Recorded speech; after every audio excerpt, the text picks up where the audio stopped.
জীবনে ভালোবাসার মানুষের চাইতে ভালো রাখার মানুষ থাকাটা ভীষণ জরুরি। ভালো তো সবাই বাঁচতে পারে, কিন্তু ভালো রাখতে পারে কজন? জীবনে ভালোবাসা মানুষের অভাব না হলেও ভালো রাখার মতো মানুষের বড্ড অভাব। আমি তোমাকে ভালোবাসি কথাটা যে কেউ দিব্যি করে 100 বার বলতে পারলেও আমি তোমাকে ভালো রাখবো এই প্রতিশ্রুতি দেবার মতো মানুষ সবার জীবনে থাকে না। আর যার জীবনে ভালো রাখার মতো একজন মানুষ থাকে, তার জীবনে আর অতিরিক্ত ভালোবাসার মানুষের দরকার পড়ে না।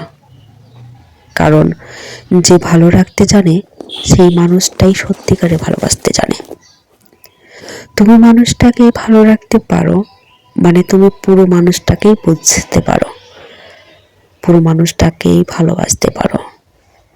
ভালোবাসার মানুষটাকে যদি ভালো রাখতেই না পারো, তাহলে কেমন ভালোবাসো তুমি?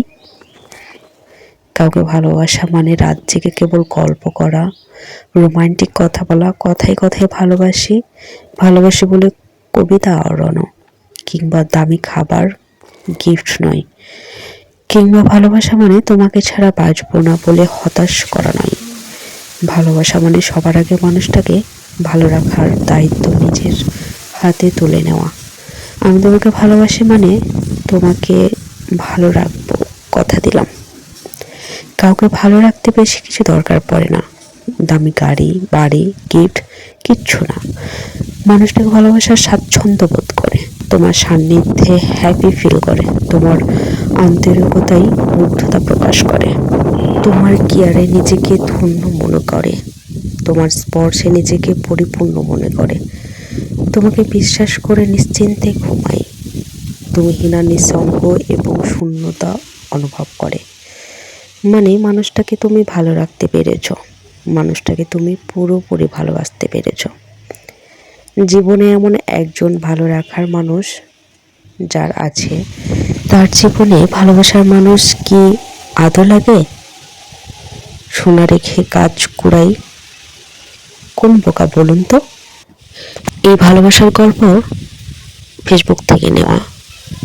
কেমন লেগেছে জানাবেন। আর পরবর্তীতে এরকম ভিডিও দেখতে চাইলে, ভালোবাসার গল্প শুনতে চাইলে প্লিজ কমেন্ট করে জানাবেন। আর কেমন লেগেছে সেটাও জানাবেন, আর ভুল ত্রুটি হলে ক্ষমা করবেন। তো আজকের মতো এখানেই শেষ করছি ভিডিওটা। আল্লাহ হাফেজ। সবাই ভালো থাকবেন, সুস্থ থাকবেন, আমার জন্য দোয়া করবেন। Tata, bye bye. সবুজের সাথে হলুদ এবং গোলাপি কালারের ফুলটা কম্বিনেশন অসাধারণ, তাই না?